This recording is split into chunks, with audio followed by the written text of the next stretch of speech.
Hello, everybody! How is it going? Yo, Song! How you doing? Good, horrifying, sticky Wednesday. It's been really wet over here, actually.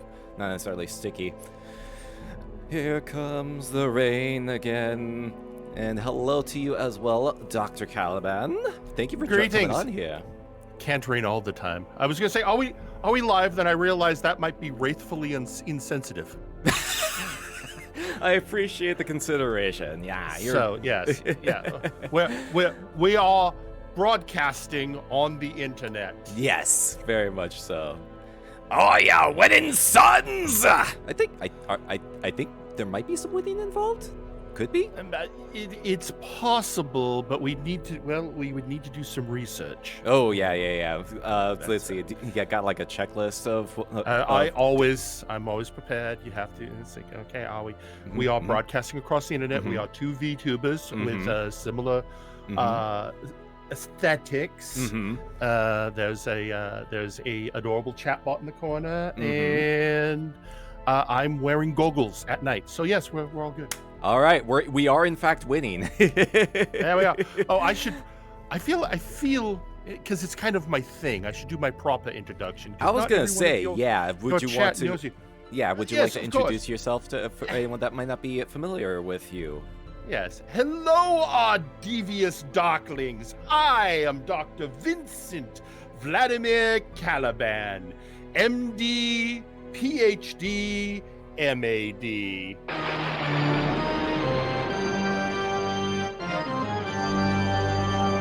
How is everyone this delightfully dreary evening? How do you do that? I have a contract with the Celestial Orchestra. Ah, that'll do it.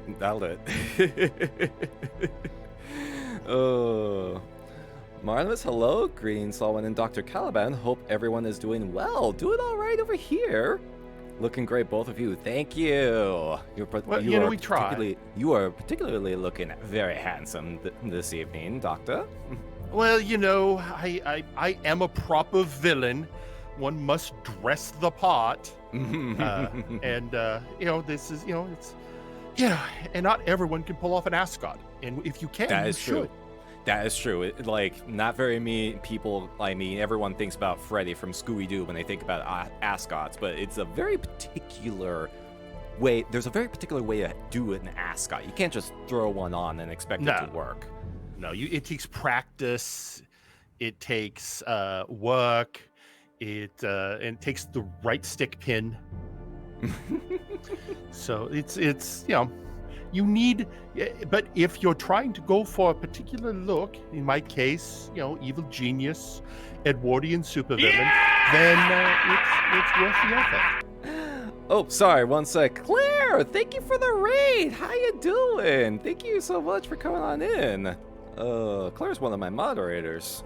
Thank you for coming on in. Hope you had a good time. Hope you had a good stream. Ooh, Oxygen Not Included. I have that game, but I've been meaning to get to it. It's been recommended to me by a number of people. I have one. Oh, I have one you should try. Ooh. If you haven't run across it, it's right up your graveyard. Literally, it's called Machiavellian. Oh, actually, yeah, I do have that. Actually, have you played it? I did mess with it for a little bit. I think it was pretty early on, but it was a little rough around the edges. It's a fun game, and it has Twitch integration, so your chat can torment you. Let me double check, make sure I'm not thinking of something else. Oh yeah, I do have it. Okay, yeah, it's just good. It's been a while since I last booted that one up. I mean, fair. And it does take some work, but it's a fine game. I mean, if you're going to be looking for the spooky variety, and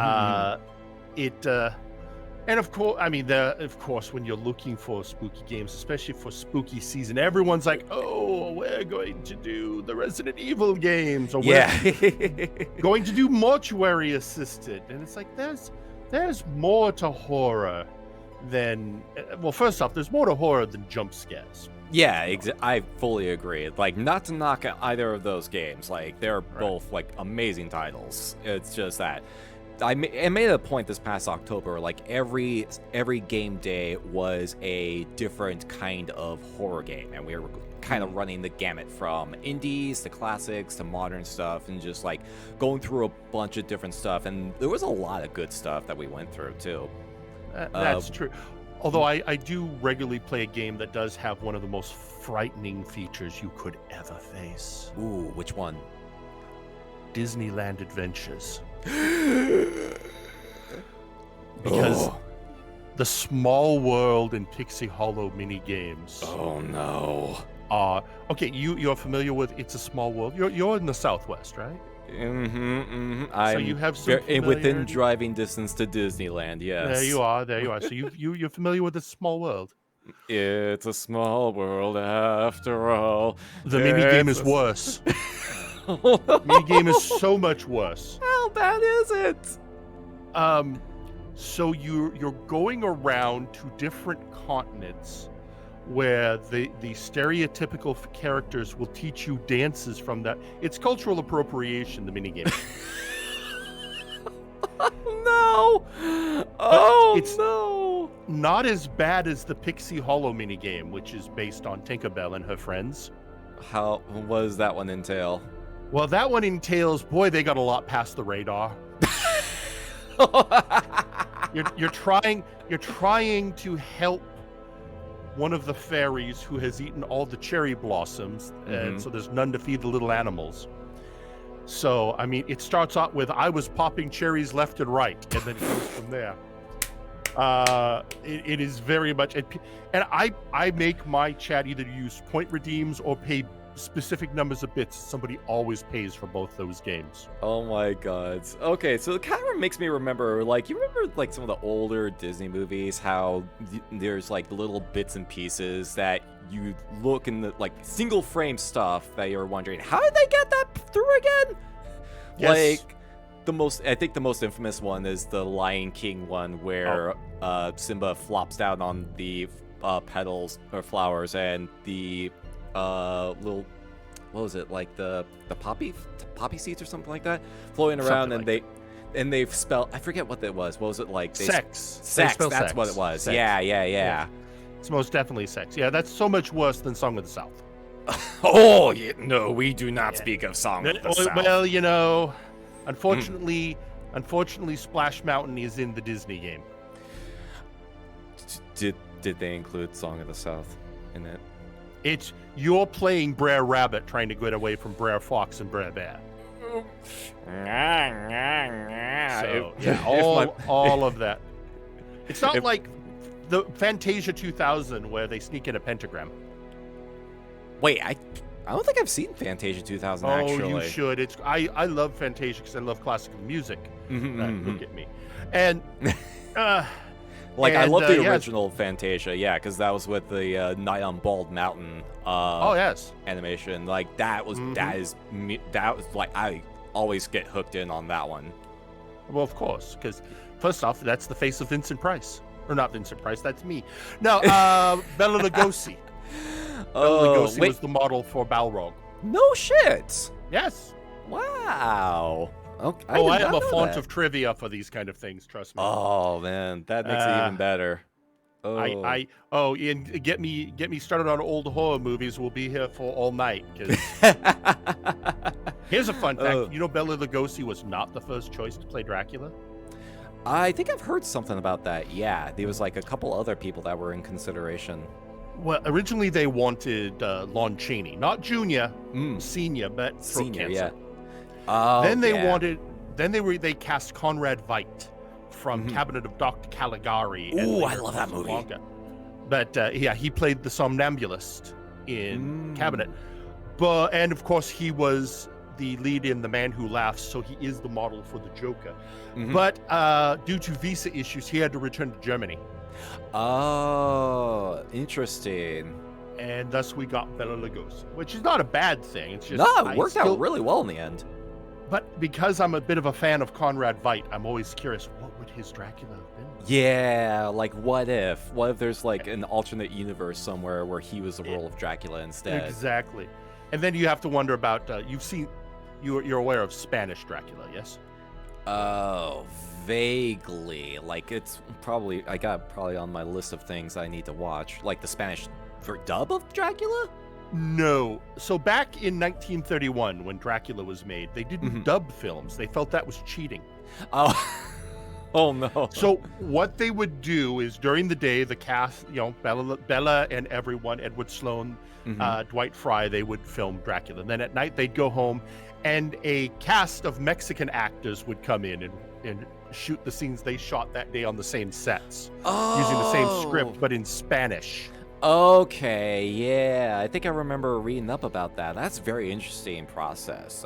It's trippy to watch, because especially if you watch them back to back, it's like, yep, there's a... Yeah! But the problem is, so Todd Browning directed Dracula, obviously, man with a hit. We're getting raided. Oh, thank you. Yeah, sorry, I didn't want to interrupt you. Thank you for shouting Acer out, Claire. Hey, it's Acer. Thank you so much for the raid. How you doing? How is Control? Welcome on in. Hope you had a good time. Welcome, Raiders. I am Sawin, Wraith Vtuber, and I am joined by Dr. Caliban. We're having our Graveside chat tonight. Welcome on in. Anyway, I forget his name, but the director of the Spanish version directed a lot of silent films like Rudolph Valentino's The Sheik. And he was a little miffed that he didn't get the English version, so he got very competitive. Ah, okay. So anyway, worth watching. Anyway, I'm going on. I could go on about old horror movies. Oh yeah, no, which of course thematically appropriate, but I think I'm supposed to be interviewed, right? Yeah. I mean, don't worry, we'll be talking more about classic movies later on. But fair. Yeah, but I was gonna say, for people that may not know what familiar with you, what all do you get into? I know mad scientist, you're a horror host as well. What kind of content do you work on your side of things? So, obviously, as a mad scientist, I found my focus as both mad scientist and, of course, I am a proper villain. We need to take efforts to raise the level of evil. Because everyone just sort of, goes slapdash. It's like, oh, I'm going to go in and do this thing. And it's like, oh, you're sorry. That's A, not proper. B, you have a high propensity of getting arrested. True. And your evil schemes going awry. So, I have a YouTube channel where I provide lessons. It's Dr. Caliban's Guide to Evil Etiquette. Hey! Where I am trying to raise the standards in the next generation of villainy. So we have that, and of course I take questions from the audience. Also available on the TikTok. Hey! And then my streams, I do a lot of just chatting. I'm a variety streamer when it comes to game. Right now we are playing Dave the Diver because I'm unlocking they did a crossover with Dredge. I heard about that, yeah. Yeah, I suspect when we come back after the holidays, I got it poised to unlock the Dredge content, so that'll be fun. Yeah. And then I like to show my chat. Well, I have my horror host show, Dr. Caliban's Nightmare Cinema. We like to show things that people might not have encountered before. So during October, I showed everyone movies starring Mexican legend El Santo. Yeah, I think I've seen you doing a few of those. Yeah, like on a related note. Yeah, number of them involving Aztec mummies. Actually, only one of them, but I'll get to that in a second. Okay. No, but always fighting monsters. Okay. Two of them featured Dracula with the same actor playing Dracula. By the way, it's quite nice. Really? Wow. Yeah. Oh, yeah. But then also, he fought Dr. Frankenstein. He fought Dr. Frankenstein's daughter. He fought the daughter first. It was kind of weird. And then there was one where he was in the Old West because... just because. he was fighting / trying to save a group of outlaw lepers. because of course that's what you do. And then, of course, a fair amount of mad scientists. But no, I also had a set of movies from the early 60s, the Aztec Mummy series.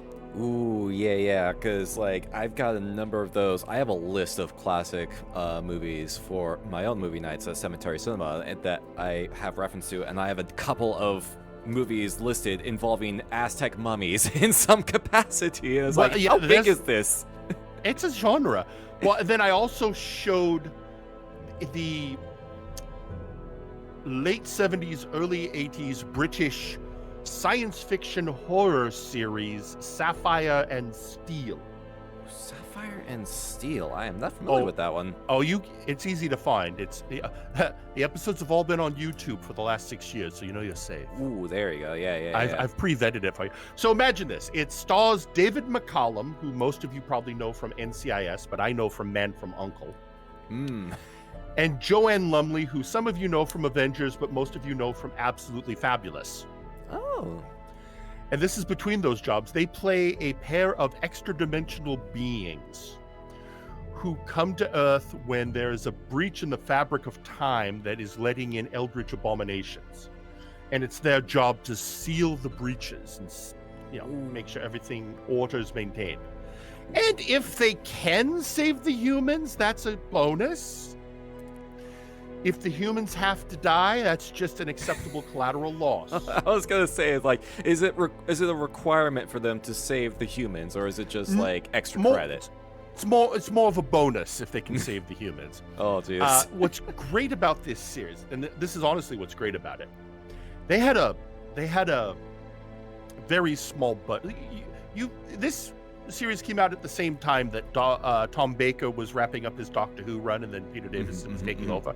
They would have been over the moon to have Doctor Who's special effects budget. Oh, why? Jeez. So since they had limited budget, they took advantage of that and used mood, excellent acting, good direction, and superb writing. Okay. So it's a good series. It's a series that can take you from, oh, give me a break, to, oh, God, please hold me, at a moment's notice. Okay. And you said it was called Sapphire and Steel, was it? Sapphire and Steel. There are. Okay. So it's one of those, how they do serialized British. So there's only 6 stories, but they range from an hour and a half to nearly 3 hours, depending on how many episodes. So one of them I had to show in 2 different streams because it was so long. Yeah. I'm gonna have to bookmark that for later reference for sure. Yeah, but it's it's quite good. And then right now, because I love showing people weird artifacts, we're watching Adamant Lives.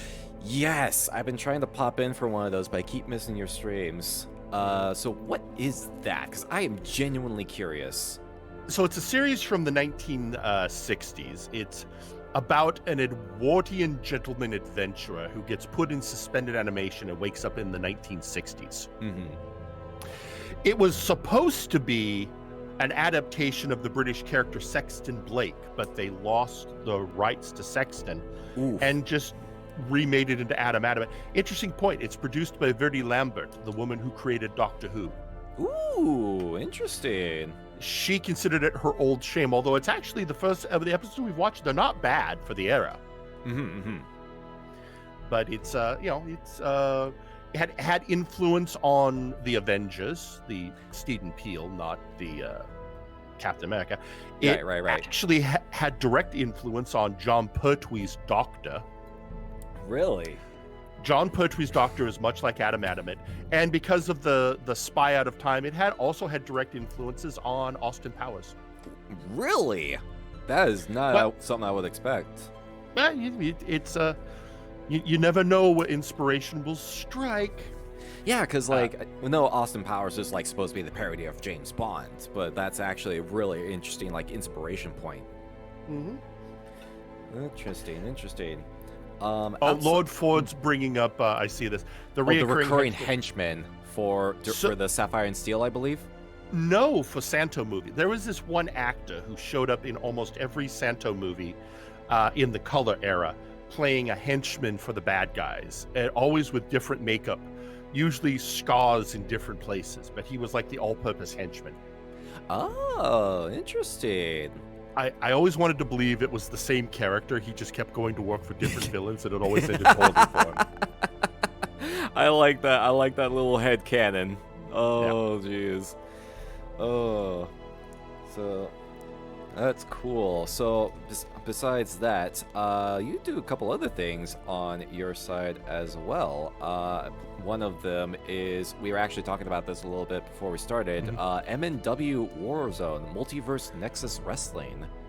I mean, technically, I turned my channel over to the Wrestling Boys. And yes, so on my channel, hosted by a gentleman named Jerry Aldini, former pro wrestler himself, what MNW is it is a wrestling e-federation. We use the 2K WWE game to run it.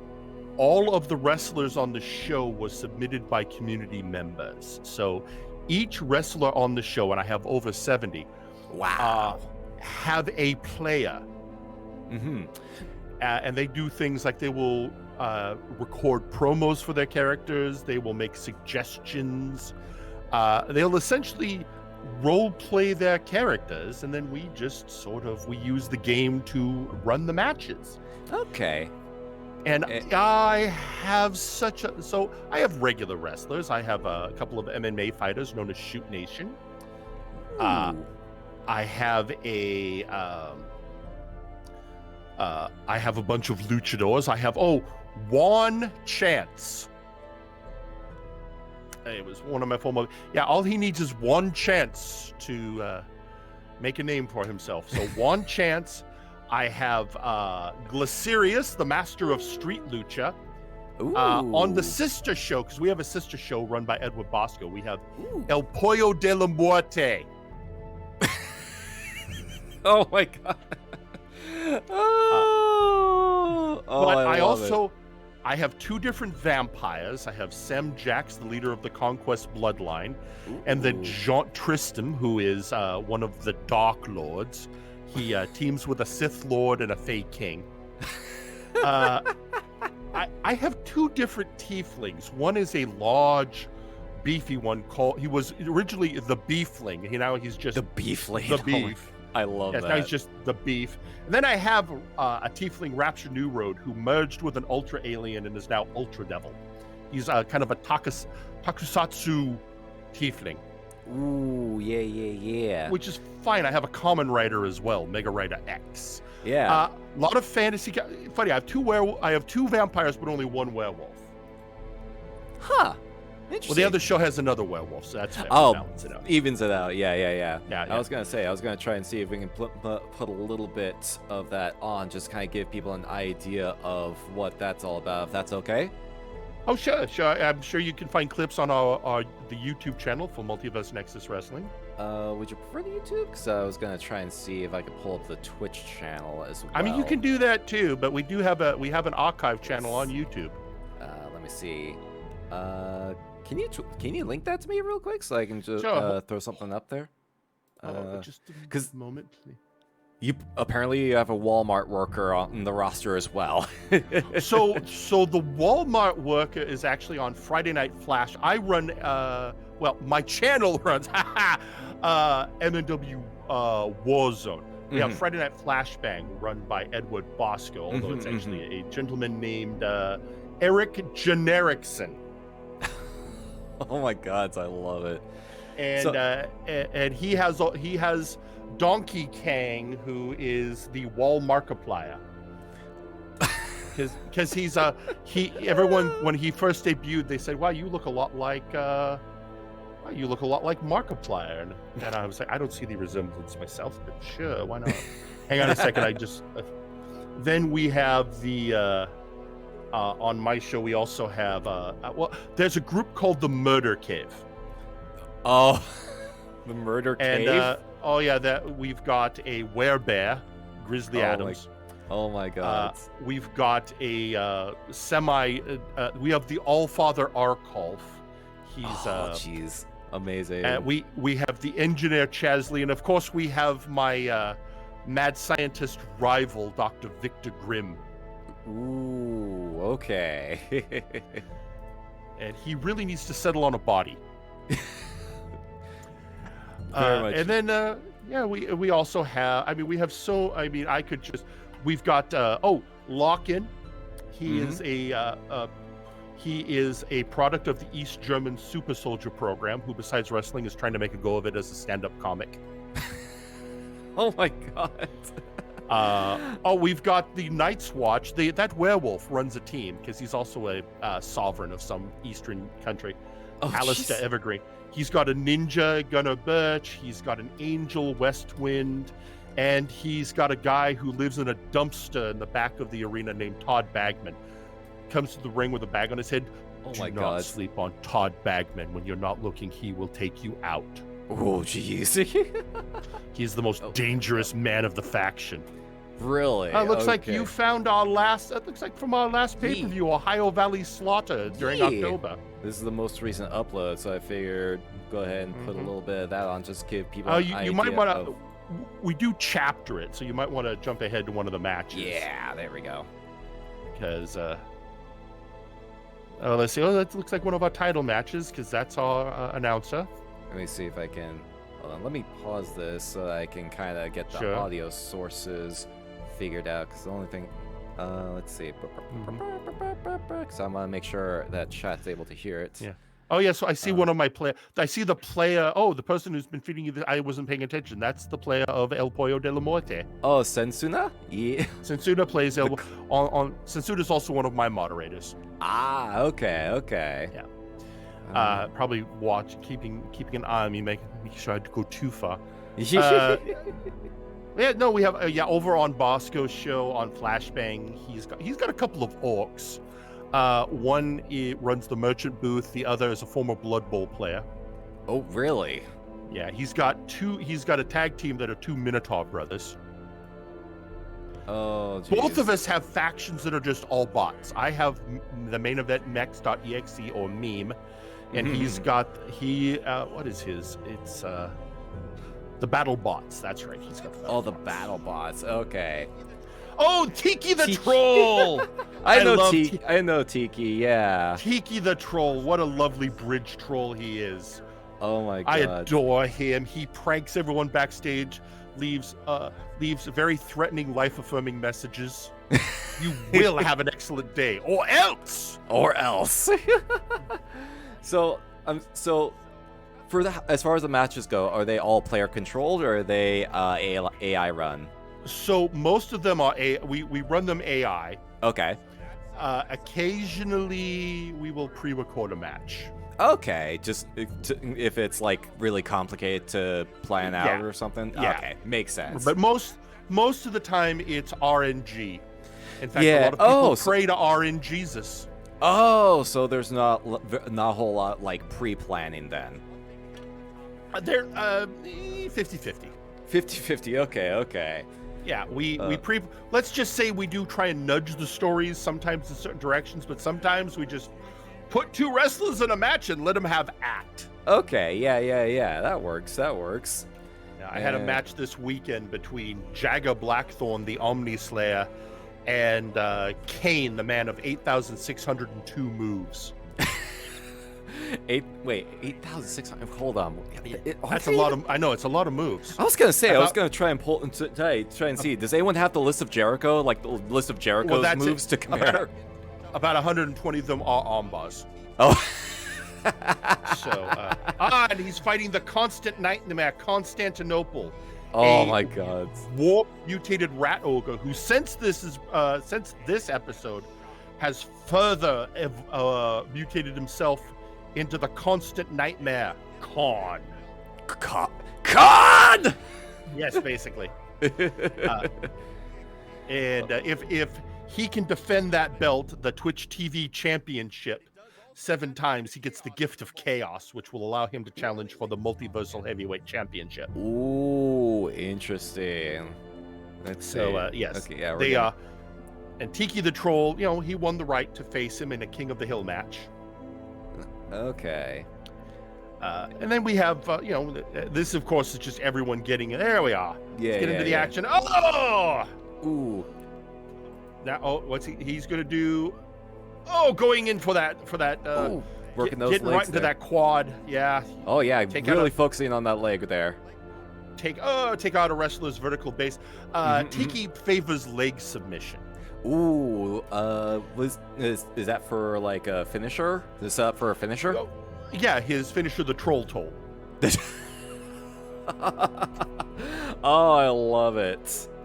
Oh, and this is done in was it WWE 2K22, 23? Yeah, this is 22. We're getting ready to switch over to 23 in the near future. Okay, shut okay. the service down.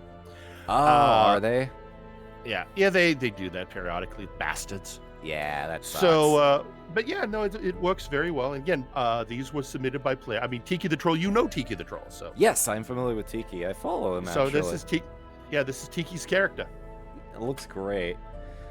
And he teams with the son of thunder, Johann Mjoln, Norse demigod, and they form the Troll Train. Oh my gods, that is amazing. And so sometimes I was going to say, and sometimes they team up with Spectre Sonata, a team of ghosts, to form the Soul Train. Oh my gods, I love it. So is there any particular requirement for when someone submits a character? Any particular guidelines that you follow? We have a set of rules. To get into the community, we have to vet you, make sure you're around for a while. And then when there are rules of each character, when you build them, there's a point value, and we've set it that your point value cannot go over 88. Because otherwise you don't want a character that's overpowered or anything like that, right? No. And all of the characters get a once over by and if you don't want to build your own character, that's fine. We have workshoppers who will do it for you. Sorry, Shinzo caught me with the scare. Now, here's the thing, because even though this show runs on my channel, I actually participate on Flashbang. Myself, as Dr. Caliban, I am a manager. I manage my son, the creation. Ooh. Christopher Caliban. I built him from the body parts of deceased wrestlers. Oh, jeez. And then I have my adopted son, Thunderbolt, and his tag team partner, the Sandman, and together all of us are the House of Caliban. Oh my god. Actually, the Walmart worker is my lab assistant now. So really? Oh man. There's deep. So MNW was created by Takahata 101. And once he started VTubing, he got too busy, and because I was a participant and did things, he handed the show over to me. Yeah. And you've been keeping it going since then. Yeah. Yeah, keep it going for the community. Yeah, that's really good that you're keeping it going. And right now my multiversal heavyweight champion is Wilson. Nicknamed the Victimizer.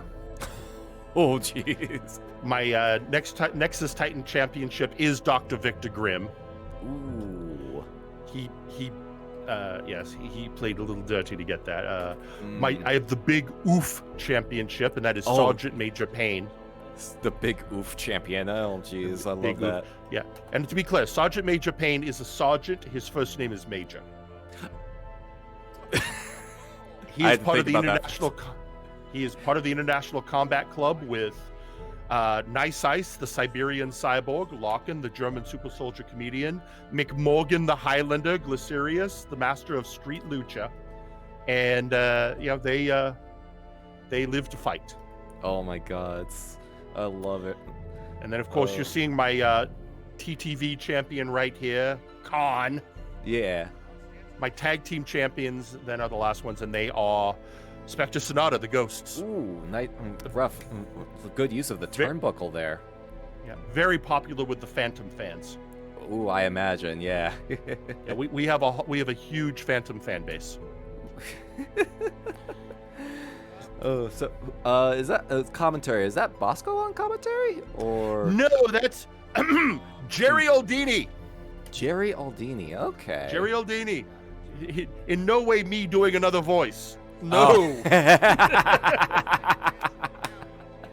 Oh, amazing. And then co-commentated by Pete McPherson. What was that? Pete McPherson is the co-commentator. Oh, okay. He doesn't. He's filling in. He's usually my moderator. But unfortunately, I lost Michael Montoya, who was my co-commentator, and although he lives on in my soundboard. Oh. There are bees, Jerry. I have a wrestler named Buck Bumble, the Latino bee. Viva la raza. Viva la raza. He fly, he be, he sting.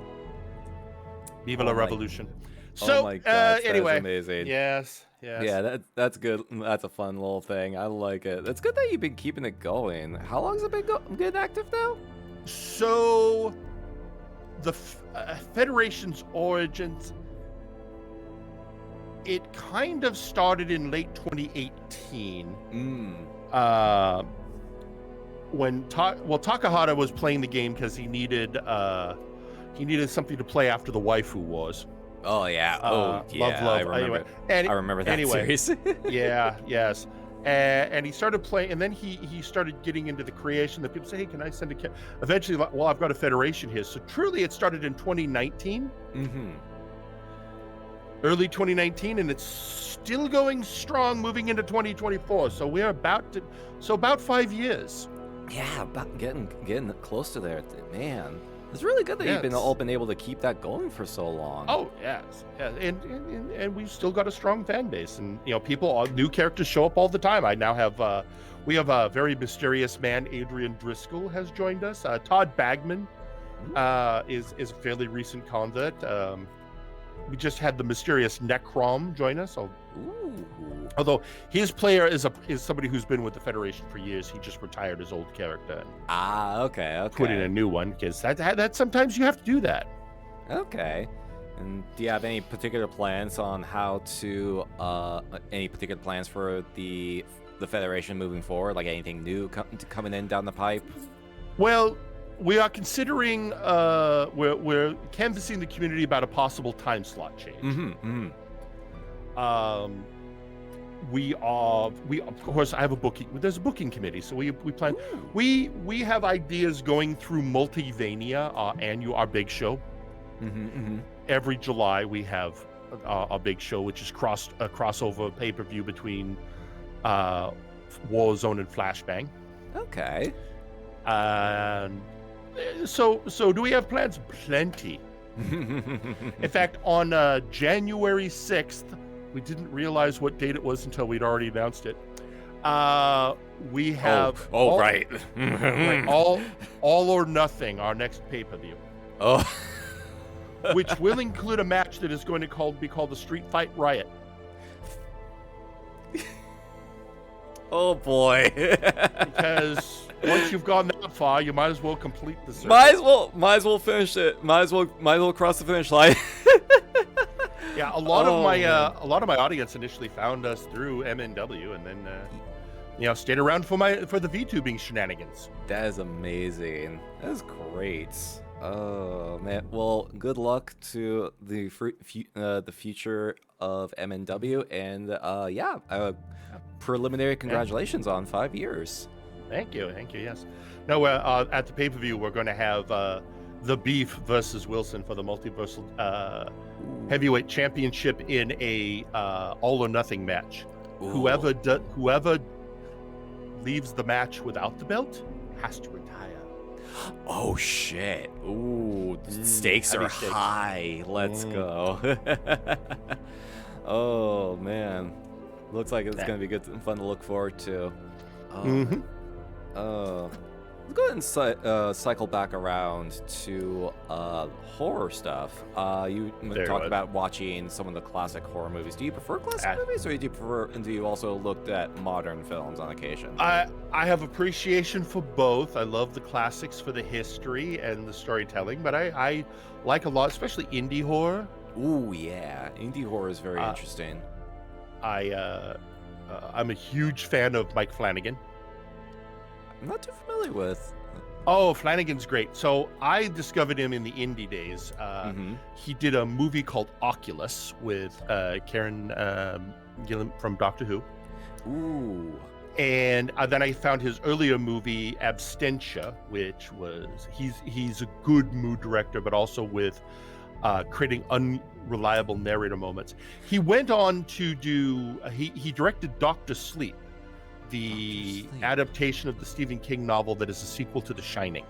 Oh, I'm not honestly not too familiar with, like, Stephen King's not one of those authors that's like I know of him, but I'm not too familiar with like his entire body of work. Well, in recent years, he's been doing adaptation series of classic horror novels. Like he did the Netflix Haunting of Hill House, right? Haunting of Bly Manor, Midnight Mass, Fall of the House of Usher. That was the most recent one, I think, right? Yes, that's him. He is a superb horror director. I of course am very fond of Ty West, and I do like James Wan's work. I felt not so much the Saw series, but very much the Conjuring series and the Insidious series. Okay, yeah. So I like those. Yeah, I like, and I often it's fun to find really obscure horror. Although it's funny that the horror I was tracking down years ago, people are finally discovering Pontypool. Pontypool. I feel like I've heard of that name somewhere. That's just it. People are now discovering it. It starts Steve McHattie. It's set in a radio station as a zombie-like apocalypse is beginning to happen outside the studio, and I say like because part of the shtick is what's going on with people. It's good. There's also a movie I really enjoyed. Can't remember the director, but it stars Liam Cunningham from Game of Thrones called Let Us Pray. Ooh. With, of course, pray being spelled the other way. Yeah. And it's what I will say this about the movie without giving away a lot. It's a movie that I watched it, and through it I was like, this is an okay horror film. Yeah, no, this is a perfectly servable, nice little horror film. And the last 3 minutes took it from perfectly servable to this is absolutely 100% spectacular.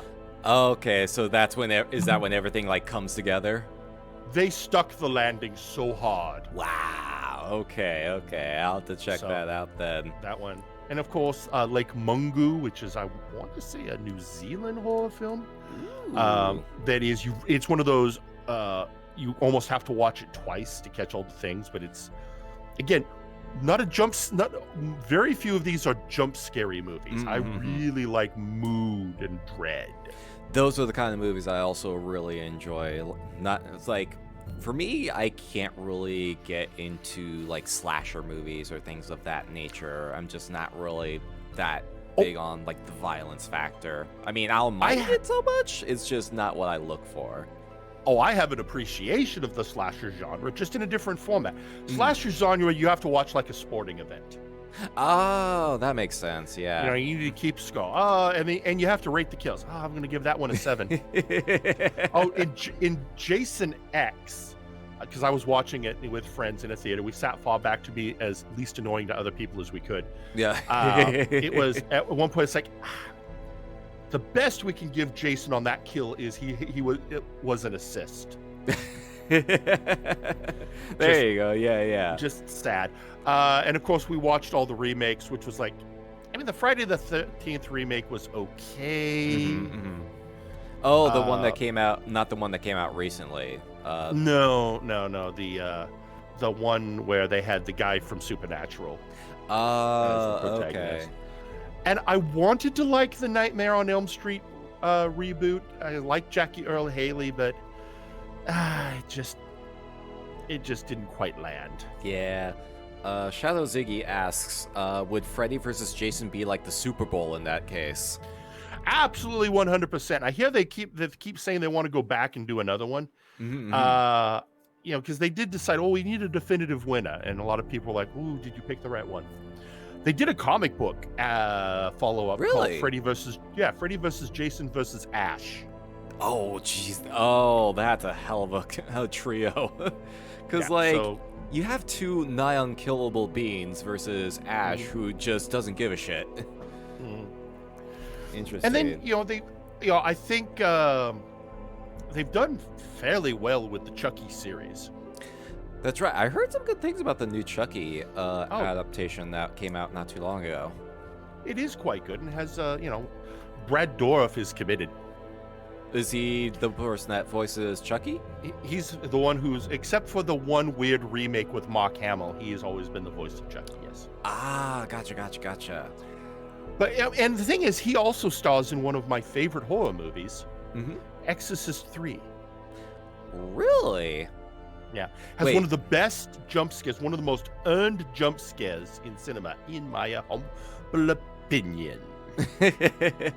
Because, I know that they made... I'm trying to think. They put out an Exorcist movie not that long ago. The less said the better. Ooh, that bad? Yeah. No, we don't. Oof. No. I will say this. So here's an interesting bit of... because I'm a font of horror trivia, folks. So, the original... Have you seen the original Exorcist? I feel like I've seen part of it years and years ago, but that'd be so long ago I can't even recall, unfortunately. It is well worth giving it a full run through. It is a very good movie.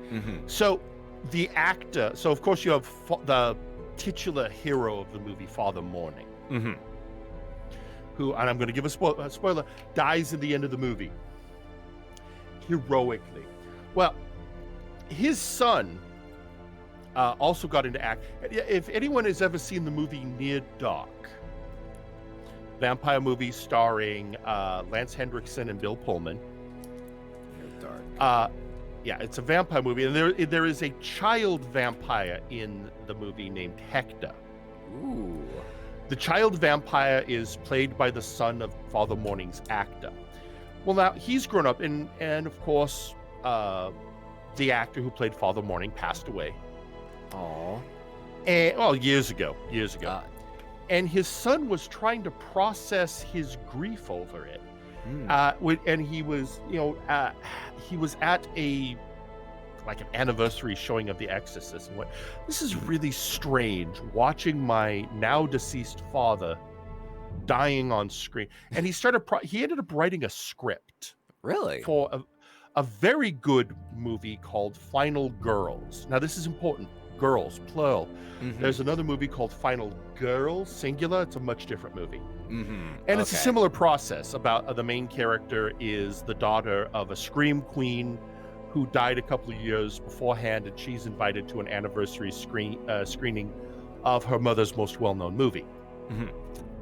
And then it takes a last action hero twist, and she and her friends find themselves in the movie. Oh, okay. Where she is suddenly obsessed with saving her mother's character. Interesting.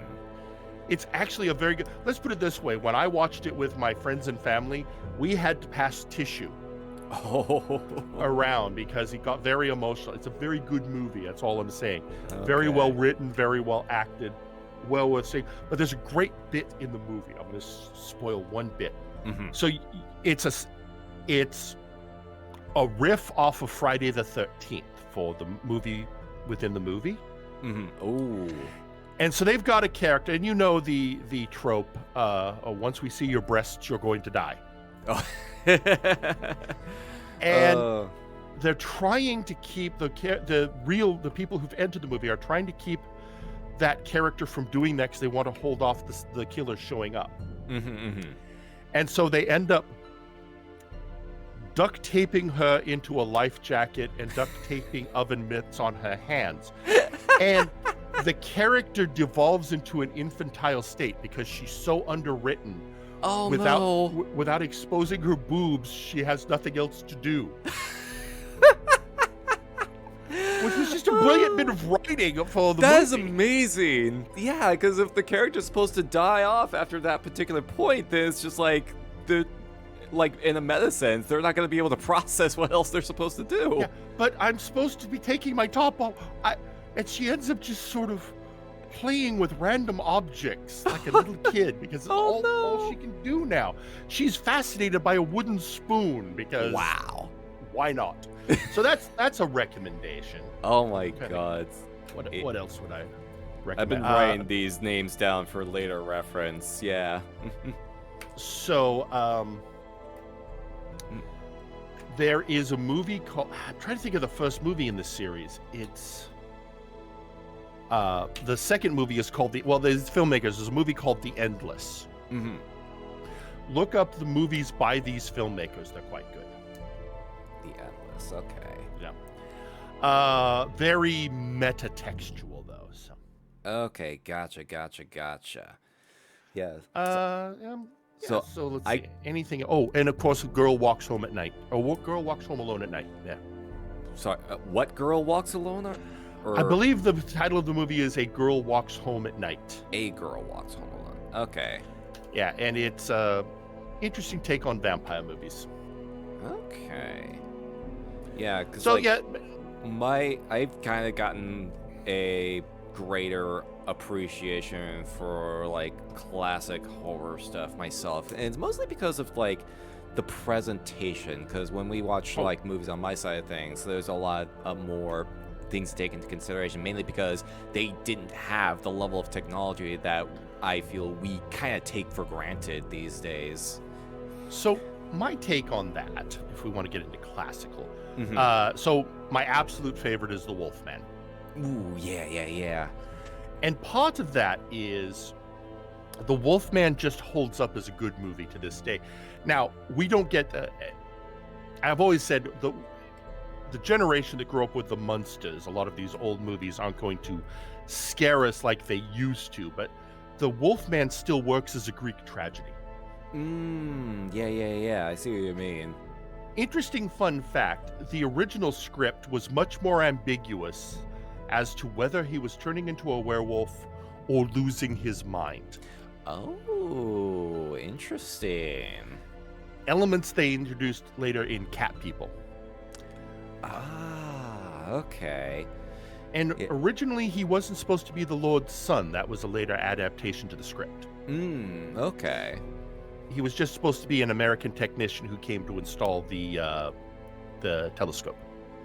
Okay, so they changed his background to kind of add like an extra bit of it, I guess maybe a little extra bit of intrigue, I guess would be... Intrigue and pathos because of how the movie ends.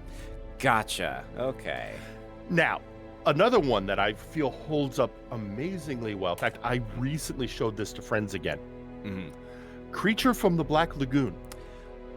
I need to get caught up on some of the Universal horror monsters, and that one especially is one of those films I need to watch. It's just very hard to find them these days. Universal has like a death grip on the copyright for those. There was a recent release of the trilogy. Ooh. So you might want to look for that. So here's the reason Creature holds up. First off, again, strong script. Pretty good acting. But then you've got... They pioneered some underwater photography techniques. And there's two different actors play the creature, one in the water, one on land. The in the water creature, the diver was hardcore. Really? He would hold his breath to avoid bubbles coming from the creature to maintain that he's an aquatic. So he would, swimmers will sometimes then release. He was being very careful to not release bubbles. Interesting. Interestingly enough, he went on to be Hollywood's premier underwater photographer. If a movie involved underwater photography, he was involved. He was one of the producers of Flipper. Really? Wow. He only passed away like a year ago. Oh, jeez. He played the creature, but outside of the creature, he was innovative in film, period. So the underwater cinematography of Creature from the Black Lagoon is still stunning. And the overall script is very good. So it holds up on many levels. And so for a black and white horror, it's one I can give a strong endorsement to. Yeah. What was a movie that we watched recently? It was during October, we watched the Lon Chaney Phantom of the Opera movie. And like, speaking of movies that still hold up, and that is definitely one of those films where it's just like fucking amazing, top to bottom, all the way through. Like Well, the that was a intrigue, the intrigue that was a is labor there. of Yeah, exactly. labor of love. Yeah. And like apparently it's like the closest to how the Phantom himself was intended to be portrayed as in comparison to the book. And yeah, Martimus agrees too. Yeah, apparently I think that was Martimus was saying that was his favorite movie, and I can only imagine what the initial reactions were like in the theaters when the movie was first making the rounds, how the audience reacted to the reveal of the Phantom's face. And they set that up in such a very particular way. Like he's looking directly at the audience as a means of going, it's like, this is what you've been waiting for. They set that up in such a deliberate fashion. Exactly. And that set still exists. The set does? Yes, it's Universal preserved it. Ooh, nice. So the set still exists. It's I think it actually now has it's a historical landmark. Ooh, there we go. Yo. Even though people aren't often let to see it, it's there. Well, and then there's also his Hunchback from Notre Dame. Yes, we watched that the month previous too. The producer of that one, that was the producer's favorite book growing up. So again, labor of love. A lot of those era work from Chaney were absolutely people committed to the source material. And of course, Chaney's brilliance with both makeup and acting. Yeah, we were talking about like how Chaney's like the makeup, watching those movies and seeing how the makeup was done with words. Meticulous. Yeah, there we go. It's just methods that were not really common in the time period that the films were shot in, like just revolutionizing the entire game. He was definitely a trailblazer. Now, here's the thing, because again, talking about movies that are harder to appreciate because we've grown up with the images being so cartoonized to us. The original 1931 Frankenstein. Yeah, I can see that, yeah. So the challenge I always present to people is if you're going to watch Frankenstein, try and put yourself in the mindset of somebody in 1931 who did not grow up with Herman Munster. Yeah, I mean, as much as I love the monsters growing up, yeah, it's two completely different kind of Frankenstein monsters. And now try and imagine that reveal of the monster for the first time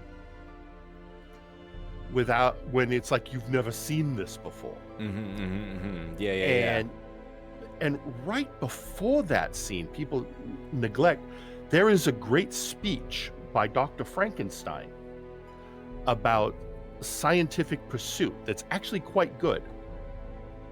And one of the things I've always found is it's never stated outright in the script, but if you look at Frankenstein's behavior throughout the movie, the dear doctor clearly has bipolar disorder. Oh, interesting. He has mood swings. He goes from mania to depression throughout the movie. So when they say he's a mad scientist, what I feel is really going on is he has untreated bipolar condition, coupled with genius, which is always a rough go. Oh, yeah. And then, of course, you've got the commitment of the ever lovely Boris Karloff, who I am a huge fan of Boris, and his work. And couple that with Bride of Frankenstein, both by James Whale. And one of the things I like to point out to people is watch Dracula, then watch Frankenstein. Because Dracula, in my opinion, has some pacing problems. And they are due to the fact that Todd Browning was still used to directing silent films. Ah. And he was using silent film pacing, whereas James Whale had figured out, no, this is a whole different ball of wax. I have to use whole different standards because now we have sound in the mix. Yeah. That's interesting. Fun fact, as I told you earlier about they felt dubbing was cheating. Watch both those films and note that the only time you hear music in either movie is when there's a visible source for it.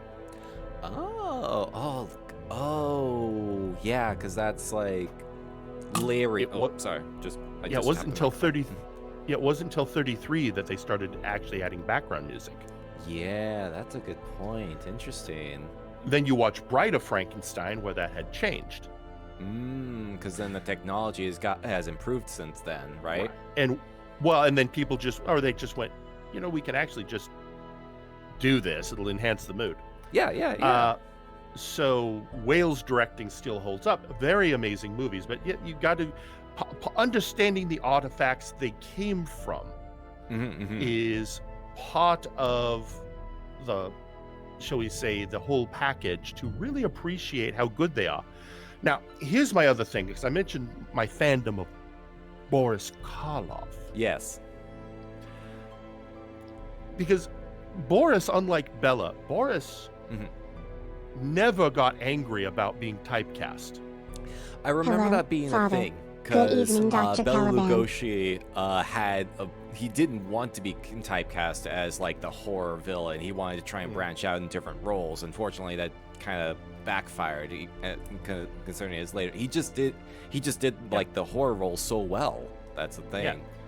Karloff's attitude is, well, I always have work. Yeah, that is true. That is a good way to go about it. Also, but then hello, Emma. Karloff, How you doing? Thanks for coming on in. No, but then Karloff got one of the greatest gifts of them all.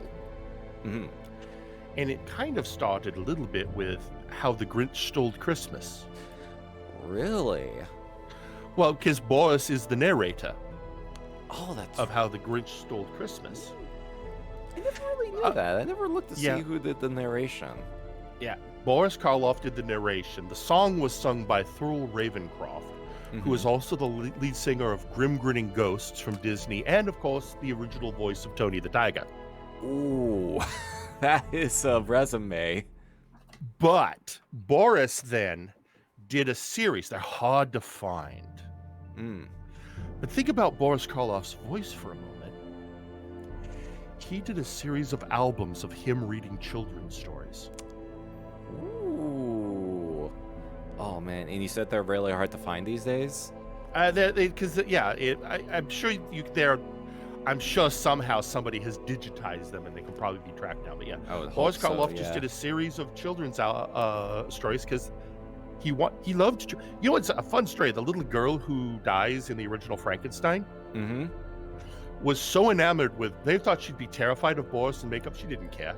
Aww. Because she just so loved him. She actually drove to the site for the pivotal scene with him. Aww. He was the greatest grandfather forever. And so he got to do children's stories, which was just a thing he had wanted to do. So, yes. That's amazing. Good on Boris. Oh my God, that is amazing. Oh, yeah. I have another weird. Ooh. Go ahead. Yep, I was just gonna say, like, I got a number of movies I'm gonna have to like look up later. So there's a fun fact. Well, Universal, when they do images of Frankenstein's monster on things, it's usually not the Boris Karloff version. Really? It's Glenn Strange, who played the creature in all the Monster Mash movies. Huh. And the way you can tell is in the original Frankenstein, Karloff, to add to his undead pallor, took out his bridge work and sucked in his cheek. Ooh. To give him a hot look. And the latter creatures don't have that. And Glenn Strange's monster looks a lot like Karloff's, but doesn't have the sunken cheeks. Interesting. Yeah. I never really thought about that. Well, unless you're a deep dive horror geek like me, or to put it another way, unless you're a hyperfixating autistic mad scientist like I am, you probably wouldn't. Oh no, that's a really good bit of trivia. I keep thinking back to how Universal was trying to do the Universal Monster Cinematic Universe thing because it was a star at the time. because Marvel was doing their thing, DC was getting started on doing their thing, and I remember just absolutely nothing coming out of that. Well, I have a strong opinion of what happened there. What is your opinion? They made one small mistake. So their first movie, technically, of that series was supposed to be Dracula, the Untold Story. I remember that one, yeah. Or as I like to call it, Dracula, Fist of Bats.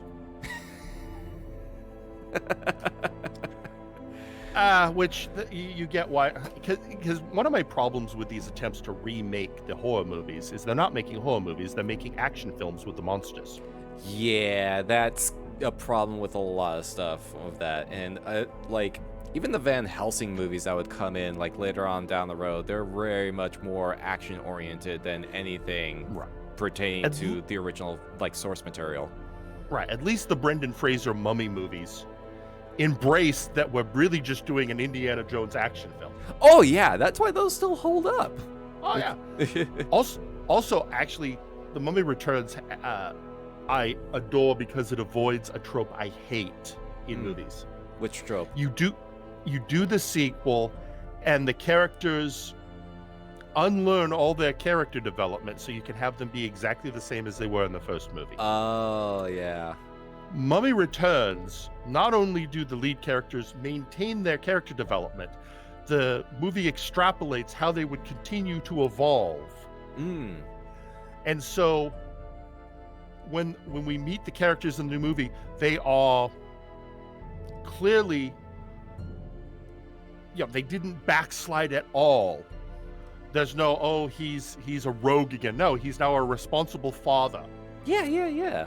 And that's that I like because so often you get the opposite. Oh yeah, I know. What has that happened Dark with Universe. recently? Ooh, yeah. Lots of movies. But Dark Universe, when they did their Mummy movie, which, if you recall, includes Dr. Jekyll and Mr. Hyde. I think I remember that being an advertised point or something like that. It's been a while. Well, it was to give it the crossover nature. The problem is they hired Tom Cruise. Yeah, Daedalus mentioned Tom Cruise. And when I say he's the problem, he insisted on rewrites to make his character even more of a focus of the movie. Yeah, that'll do and that's what I feel made it become sort of meh. Yeah, like just meh. I keep like he's getting more movies lately, and I'm like, did everyone just forget that Tom Cruise is also like batshit insane, or does he have people like rating him in way better these days? I don't know. And this is kind of weird because the second season of Reacher just debuted on Amazon. Oh, really?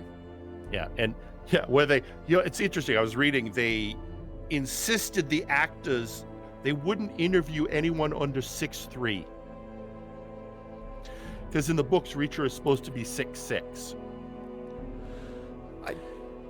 And they ended up hiring somebody who was 6'5", worked perfectly. Because in the books, part of Reacher's character is he's physically imposing, which is not something you can really say about Tom Cruise. Yeah, no, you really can't. And so he didn't work as Jack Reacher. Yeah. And I will stand by that point. Anyway, but the new series is quite good. But yeah, that's what I felt wounded the Dark Universe. Now, what I am intrigued by, Universal Studios is building another park in Florida. And it's going to include a Universal Monsterland. Ooh, I think I remember hearing something about this. Yeah. Oh man, the fact that it's in Florida though. No, Florida is kind of a no-fly zone. Yeah. Right now, but which is sad. I actually went to Halloween Horror Nights in 2010 down in Florida. Ooh. It was quite fun. Yeah, I honestly have not been. I've not had a chance to do the Universal Horror Nights. I worked as a hunt monster for Knott's Berry Farm. If you're familiar with that, like. Very familiar with it. Yeah, for their Halloween events for a period of time, and it was an all right experience. Definitely helped me learn a few things about how like haunts are orchestrated and whatnot. Oh, so I used to be a scare actor myself back in the 90s. Ooh, really? Local haunted house, the biggest local haunted house in my area. But yes, I spent several years as a scare, which means when I go through haunted houses now, I'm very much appreciating the aesthetic. But, I'm not one of those people that's going to go through a haunted house and act all scared. I'm going to go walk through the house waiting for something. And if they can jump scare me, well, Mrs. Caliban has to remind me I'm not allowed to high-five them. Because you can't touch the scare actors. Yeah. Well, she's more concerned about me breaking other people's immersion. Oh yeah, also fair. And plus, I have a bad habit. When I get into a haunted house, I inadvertently end up backstage somehow. Really? Just like happens. My instincts say, but I belong backstage. I should be one of the people scaring. Oh, gotta make sure everything's running well, It's interesting that it seems like every horror host VTuber I know of at one point was a character. I don't know if it's like part of a requirement or maybe it just like adds to it, but it's like it's a common thing apparently. Yeah. Yeah. You, me, Cabal.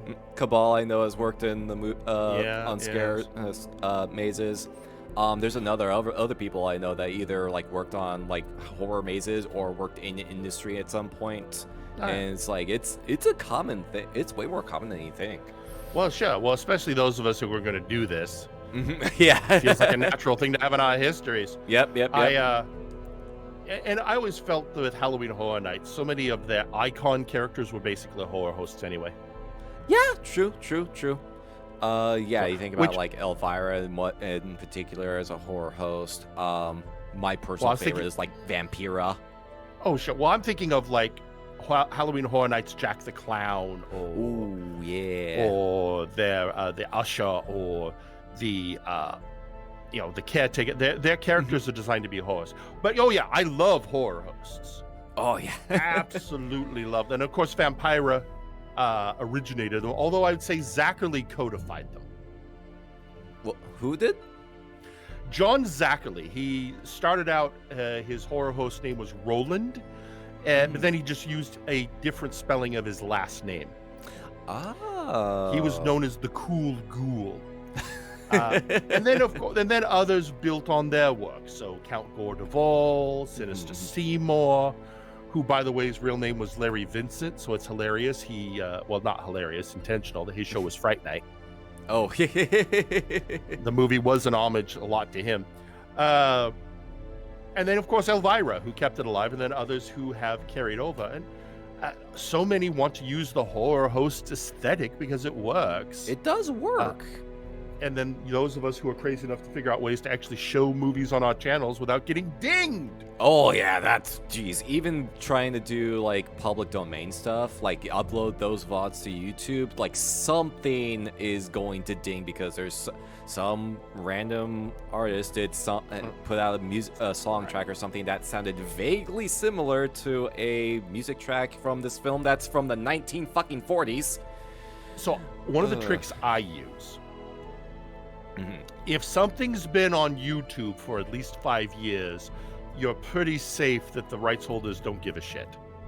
Yes. I normally try to see if I can like direct download stuff, but like otherwise YouTube is usually like a good resource if there's something that's been up for a good while. Although the Santo and Aztec mummy movies are in public domain, so... Ooh, yeah. Because they never cared in Mexico. I was gonna say, I don't know how copyright law works in Mexico, but I imagine it's like there's some subtle differences at the very least. Hello, Bloody Stints. How are you? Bloody Stints is part of my Hey, Bloody, how you doing? Hope you're all doing well. Hope everyone's doing well, by the way. Hope everyone's enjoying themselves. This has been great. Bloody Stints is the wrestling masked avenger known as Mr. Enigma. Oh, I love that. I love that so much. That is amazing. Oh, jeez. I was gonna ask, if you're okay with talking about this, you describe yourself as a TTRPG industry survivor. Correct. Is there anything that any particular aspects that you're able to talk about from your time in the industry?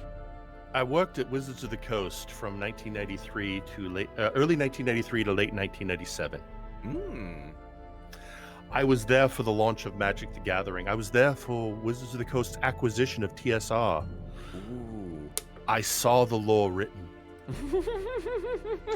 and let me tell. You're gonna love what one of my specific job duties was. Ooh.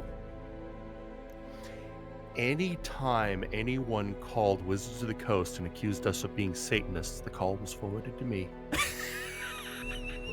How often was that? Well, in the early days, about 2 or 3 times a week. Oh, jeez. Later years, it tapered off to maybe 1 every couple of months, but in the early days, all the time. I got so many questions about what is this game about? Algebra. Oh, because wasn't that like around the time when like the satanic panic of the 90s was happening or something like that? Well, what you're thinking of is the satanic panic of the 80s on That's what I'm thinking Dungeons of, yeah. and Dragons. But then it was having a little bit of a resurgence in the 90s. Mm-hmm. And yes, that swept in for Magic the Gathering as well, and the Steam Tunnel. I actually worked with the game industry expert on those subjects to prepare for my work there. So I got the dirt on what actually happened with the Steam Tunnels and with Bothered About Dungeons and Dragons. Ooh, interesting. I have even put videos up, but I'm more than happy to talk about it. Yes, of course. All right. Normally it would go like this. Mm-hmm. What's this game based on? That's Magic. the first one. And well, no, algebra. Oh yeah, actually, yeah, that checks out. It's math with a little light algebra. Yeah. What about the art? You mean the art based on Western fantasy imagery, like C.S. Lewis and J.R.R. Tolkien, who are also Christian theologians? There's both good and we have angels as well as demons in our game. Did you notice that? The best one, of course, was the mother who called me up just a flutter. Her son had bought magic cards, and she was so offended. And she wanted us to know she was going to burn the cards. And I very calmly said, "Ma'am, please don't burn the cards." "No, I'm going to burn the cards." "No, ma'am, please shred them." Oh my. And there was a pause.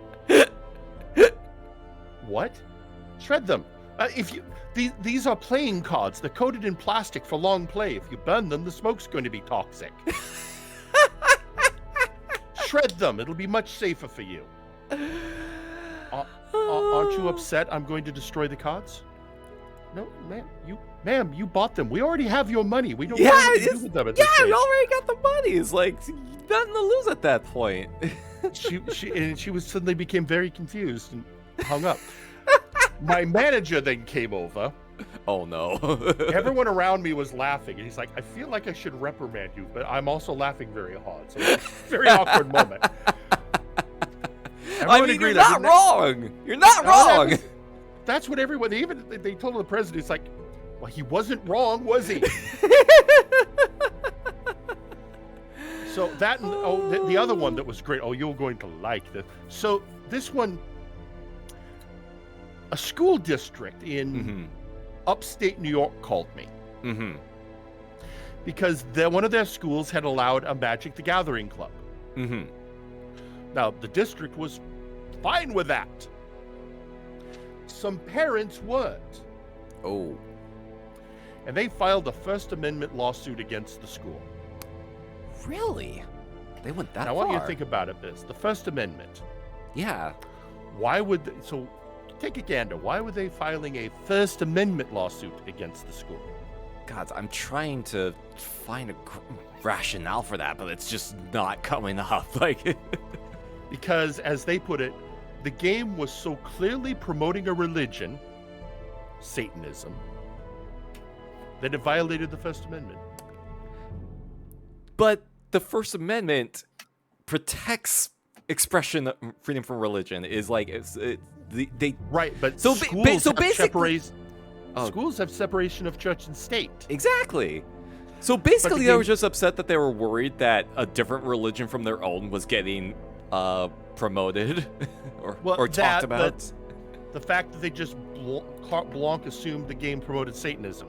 I mean, yeah, like that too. Like that's the big one. But I'm like trying to understand, like trying to figure out. I'm maybe jumping over more hurdles than are necessary to try and rationalize this shit. I would say don't try and get in that mindset. It'll just make your brain itch. Oh God, yeah. Then I'd have to find you a new one, and that's just messy. I don't know. Can you find brains that will fit into a Wraith head? Because that, like, as a ghost, like that's a little trickier. Now, not impossible. It does require some extra work. Okay. But it's like the steam tunnels, all of that. Yes. Here's a fun fact about Satanic Panic. And it's when you put logic to their claims. So in one of the books I read on Satanic Panic, they claimed, well, there are 10,000 ritual satanic murders a year. Really? I did some math. 10,000 murders a year would equate one murder for every 3 State of the Unions a day for a whole year. Yep. Where are the bodies? Oh, well, they're very good at hiding them. Oh, they're very good. Yes. Yeah, they are masters at covering up the evidence. I see. Well, if they're masters of covering up the evidence, where did you get the number 10,000 from? Yep, every time. It's like, you try to challenge them, it's like, hey, what's your source? And the only, 9 times out of 10, their only response is, just trust me, bro. Yeah, basically. So, things like that. Yeah. And every once in a while, these still creep up, but we live in a whole nother era now where Critical Role exists, and D&D oh, yeah. is cool. Yeah. Although I do have one of the WotC story that I like to tell. Ooh. So when I started working at the company, we were still in the founder's basement of his house. Oh, really? Yeah. No one expected, especially not us, expected Magic to be the hit it was. We knew it would be popular, but not that popular. So one day, and in the early days, I kind of acted as receptionist. Phone call comes in, I take it. It's our contact over at Diamond Distributing, the big distributor to comic shops and game stores. And they wanted to talk to Peter, the head of the company. Okay. Peter's desk was 15 feet from mine, so I just put him on hold. Peter, Diamond wants to talk to you. Transferred him over. And now, I wasn't eavesdropping. I was just in the same room. Yeah. But when Peter says, "What? Holy shit," you tend to pay attention. After the phone call was done, he had me gather everyone who was in the house for a quick meeting. He said, "I just got a call from Diamond. We have this month on their sales chart, we have outsold TSR," which back then was unheard of. Didn't happen. Ooh, yeah. So he sent everyone else to go call other people associated with the company in the area. We were going to have a party that night. He gave me some money and sent me to the store for party favors. Yeah, let's go. That night, during the party, he gave a toast congratulating everyone on all their great work, and he said these words: "And I swear that in 5 years we will own TSR." Now, we were just a little rinky-dink company in this guy's basement. Small little startup. Yeah, but this was 1983 he made this statement. 1997. 1997, 4 years later, Mm-hmm. that goal happened. Amazing. So, and again, I was, and we'd gotten phone calls. Hey, we heard you bought TSI. Well, we haven't heard that. It had gotten out, but they told us, no, that's silly. And then later, no, remember we told you were silly? We lied. So. Oh, amazing. Curry, hello. Dude looks like a villain doctor for Castlevania. That's a new one. I mean, I'm a general Edwardian mad scientist, and I always find it interesting. People have to try and codify me to some other media where they've seen a mad scientist. Yeah, I've had a couple of those kind of remarks as well. Like, some of them are like compliments, others are like, really? I can't have a hard time saying it sometimes. The one I don't get are people comparing me to Dr. Robotnik. Yeah, no, I don't get that either. Yeah. Somebody tried to compare me once to a character from Evangelion. Oh, and I was okay. Like, really? I didn't. I think I can see where they're trying to get at. I think it's mostly the glasses. Probably. I mean, I'm mostly inspired by Vincent Price with Peter Cushing's cheekbones. Yeah. Very pronounced cheekbones, by the way. Yeah, that was very important to me when I was working on that. That, and also very important that there not be a hint of green on me. Ooh. Why the green in particular? So that if I was doing collabs with people, green screening me would be easier. That is fair. I asked that question and I was like, wait, green screening, right? Yeah. I mean, you have the same thing going. You're very monochromatic. Very much so, which actually makes it a lot more affordable when getting certain commissions done. You can just get black and white and be set. Yeah. Fair enough. A happy little side effect of that. Happy Yule to those that celebrated. Yeah, thank you, Song. Oh, do you have any particular holiday plans, by the way? Me? Yeah, you. Simple ones. I'm preparing mostly for tomorrow night. Because you're on the West Coast like I am. So yes. 7:27 tomorrow night. 7:27. Okay. The solstice. That's the exact moment. Right. Okay. And I have solstice traditions. Ooh. Because it's the darkest night of the year. That is true. Well, it's the least hours of daylight in the calendar year. That must be noted by our community. And 7:27 is when it turns around and the light starts returning. Ah, okay. So there's a little tradition of take a piece of paper, write down everything you want to bring into your life for that year. Light a fire or small candle if you don't have a fireplace. Burn it. Okay. And the smoke will take your intent to the universe. Oh, I'm gonna have to remember to do that. It's always a nice one. Yeah. So I've got that. And then of course I'm, taking the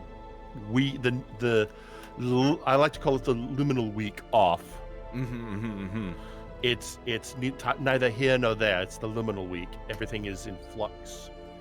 And so I just don't want to deal with the world. Fair enough. I know that feeling. This is the last time I'm appearing on Twitch until December 30th for the Go Home show. I mean, when Jerry Aldini is appearing, I will not be appearing until January 1st. I will be doing a New Year's Day stream. But the wrestling show will be on December 30th for the Go Home show for the pay-per-view. Gotcha. Mark your calendars, folks. Other than that, it's the usual. We've got a circle cut ham. We've got potato soup, because baked potato soup with ham. You should try it.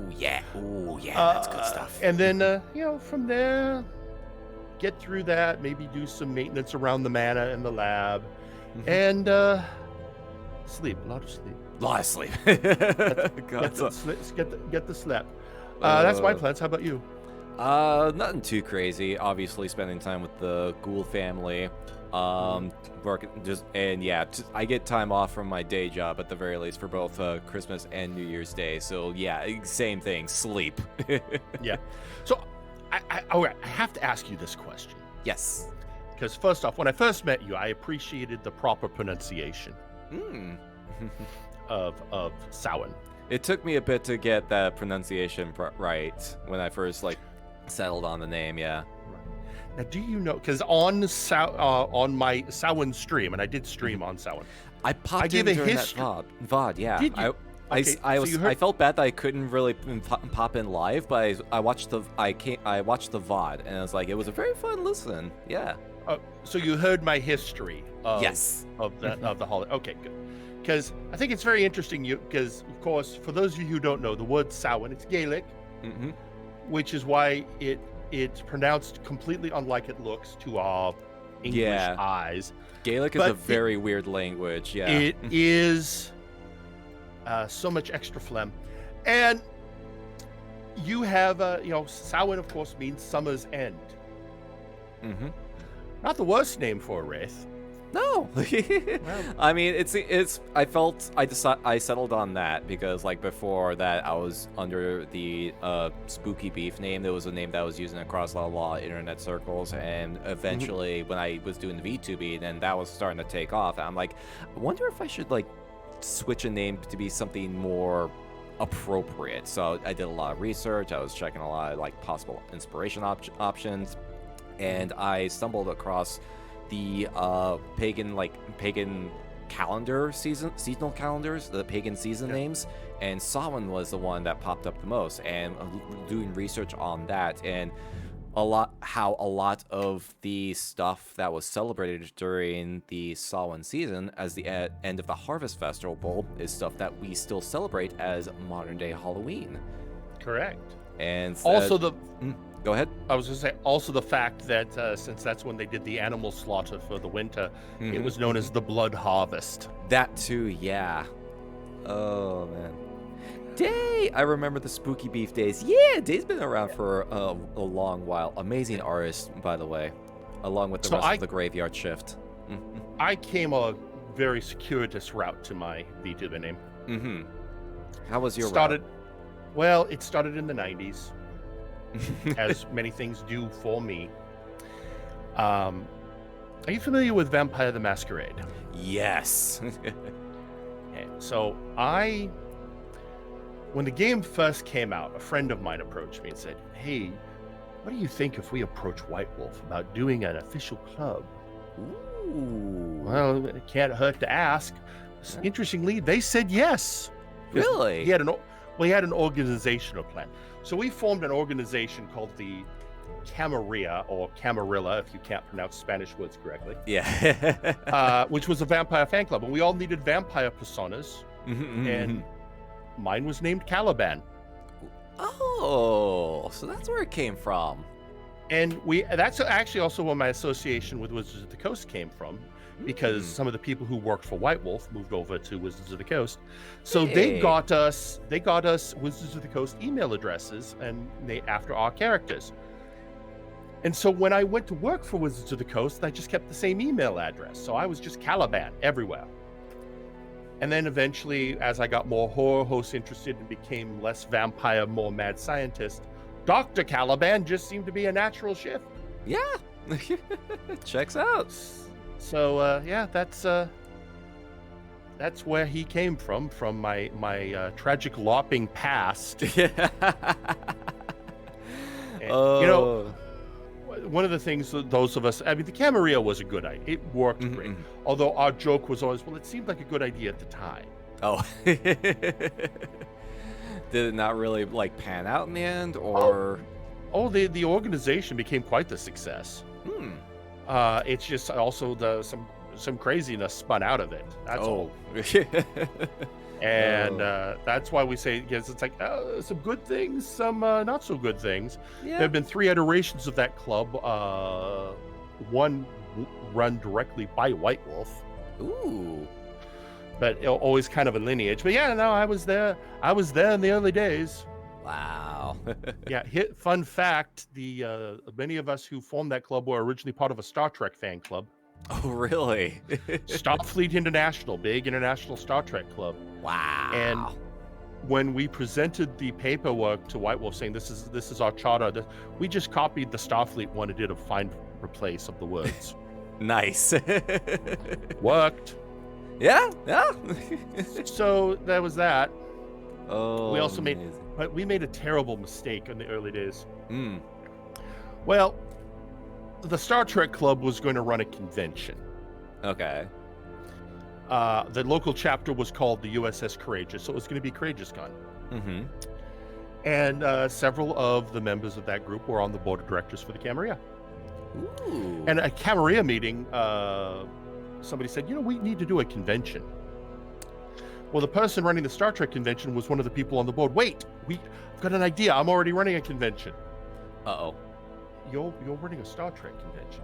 Whoa, but what if it was a Star Trek convention at day and a vampire convention at night?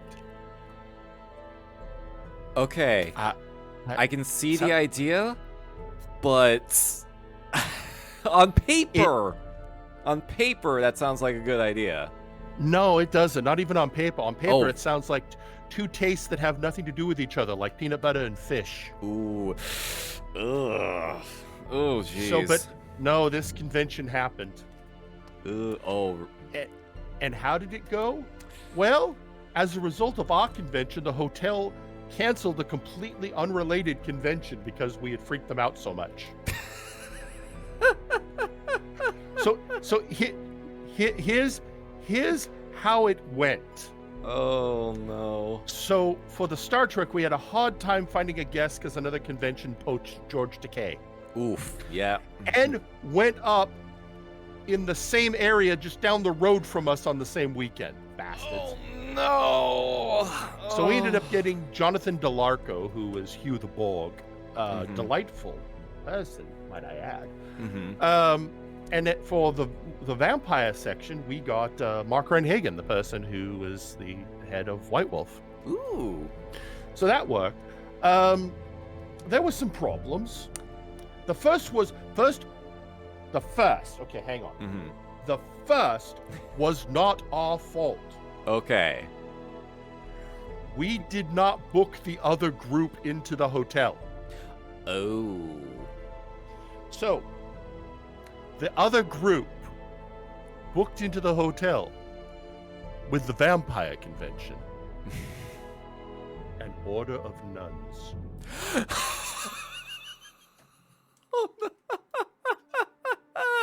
So, yeah, that was special. And then, I mean, the Star Trek fans were fine, but the vampire fans were unhinged. Oh my god. We had, I mean, it's one thing if people are writing graffiti around the hotel. Mm-hmm. And you can't claim it's not us when the graffiti was directly about vampire shit. It's another thing when people are punching holes and tearing down in the walls and tearing down light fixtures. Oh, jeez. It is a completely different level when a group created a makeshift beer slip and slide in the third floor hallway. Oh no. So hence why the Doctor Who convention that was supposed to be in the convention 3 months after the fact had to go find a new hotel, and they blamed us, and rightly so. Oof. Oh, jeez. So that the name of the convention. I didn't. So the Star Trek portion was CourageousCon. Mm-hmm. The vampire portion. Yeah. Necrocon. So of course the convention was just known as Courageous Necrocon. Oh my god. The program book had a picture of a female vampire with Borg attachments. Oh my god. And that is not the worst Vampire the Masquerade or really Camarilla convention I've ever heard of. But I wasn't involved in the other one. Oh, I was gonna ask if you were involved in that one or not. Somewhat. I mean, I was part of the board of directors, so I was de facto involved. Okay. But I wasn't actually doing any job at the convention because I was a conscientious. I was like, this is not. I was the one of the. This is not going to work. We should just wait and have a proper vampire. No, I guess we're doing this. Fuck it, we'll do it live. All right. Yes, we're doing it. No, but there was a Cam Maria convention in Chicago that went south. Ooh, how bad was it? So they were booked at a place called the Purple Hotel. Mm-hmm. Now the Purple, they were booked there because it was inexpensive. Well, it was inexpensive for a reason. This was a hotel in Chicago where, how do I put this? There were people that had permanent rooms in the hotel because they were running businesses out of them. Oh. No, not, well, I was going to say, no, not that kind of business, but some of them that kind of business, but others like barber shops. Yeah. You know, service, but yeah, it just went. But the other thing was this hotel was the place every weekend they had, the ballroom was reserved every weekend. Mm-hmm. The convention had to have their dance in a conference room because they couldn't get the ballroom because there was a standing reservation for. Do you know what a player's ball is?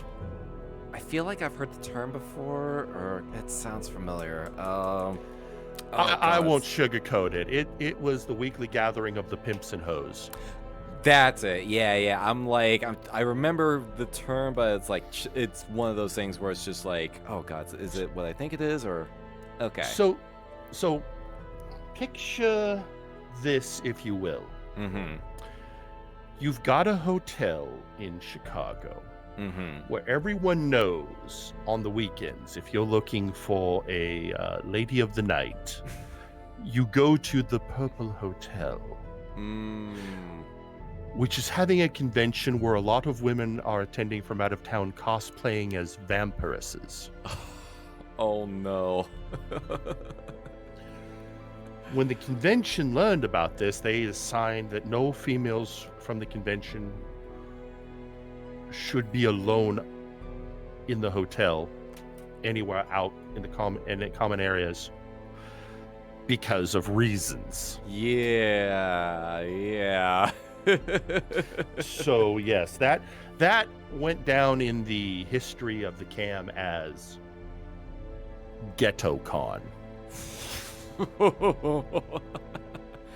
Wow, holy shit. So that is the history of that. Like I said, I've walked a strange path in my time. Oh, I mean, a very eventful and very interesting path to be sure. Oh, hello, Geronimo. How you doing? Thank you for coming on in. Welcome on in. Geronimo was actually the first horror content creator I had on for Graveside chat back in. Oh, October. hello. Yes, absolutely delightful little bat. But you always have to appreciate the bats. Oh yeah, absolutely. Yeah. Speaking as a goth club kid from the 90s. Oh, okay. I think kind of gone over all of the aspects I wanted to touch on. I was for next part, I was gonna open the floor to chat. And if you all, sorry if haven't been like responsive to chat, by the way. I want making sure to give Caliban a chance to like talk about his stuff and just have a good chat. And so I always feel bad if I like miss chat messages or anything like that. But it's like, don't worry, I see you all. And Daedalus, I saw you wishing glory upon me in my house. That's much appreciated. Yeah, and I saw that too. Like, thank you all for hanging out. So if you all have any questions for Dr. Caliban here, feel free to post them in chat, and we'll go over some of them. Hello, you charming gentlemen. Hello to you as well. hopefully everybody's having a terrifyingly pleasant time zone. Well, like, this has been great. Like, I've just been, like, really enjoying just listened to all of these stories. And that's sort of what I do. I'm a storyteller. I like telling stories. I actually, I once went to on a trip with some friends to Vegas, and to get to the point of the story, when we told them where we were going, they told us, well, I can't take you to that hotel, it's on fire. We asked them to take us anyway. As we were heading over, one of the people turned around and said, I blame you. It's my fault, because now it's a story.